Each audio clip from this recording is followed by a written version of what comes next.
आङो एसे आगोलावसो आंनि जे भट बेखौ आंनि अनजालि बिसिजों लोगोसे न'खरनि मानसिफोरजों होखांबाय।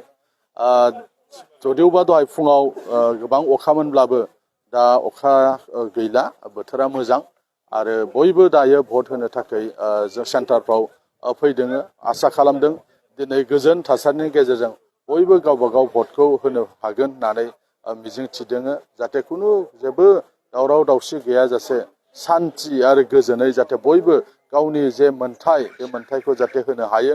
5 बोसोरनि थाखाय ओनसोलनि समस्तिनि सासे बिजाथि सायख'नायनि थाखाय जाहाथे बे जोंनि जे गणतान्त्रिक जे प्रक्रिया बे प्रक्रियाखौ जेन बयबो मानिलायो, बिनि थाखाय आं बयखौबो खावलायदों रायजो राजाफोरखौ जथेस्थ' मोजां फुंनिफ्रायनो मानसिफोरनि भिर भट सेन्टाराव। आसा खालामदों खुब थाबैनो जोंनि भट कास्टिंआबो जोबगोन।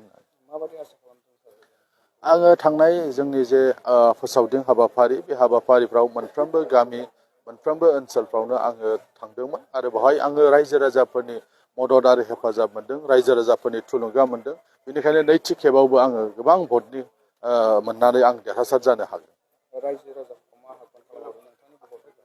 आङो रायजो राजाफोरखौ बेखौनो खावलायनो सानदों दिनै जाहाथे बयबो माने गावबा गाव जे भट बे भटखौ जाहाथे होनो फैयो। मालाबा नुयो जोङो बेलासिफ्राव फैनानै माने बाउन्डारिसआव हाबनो मोना, बेबायदिबो थासारि जायो।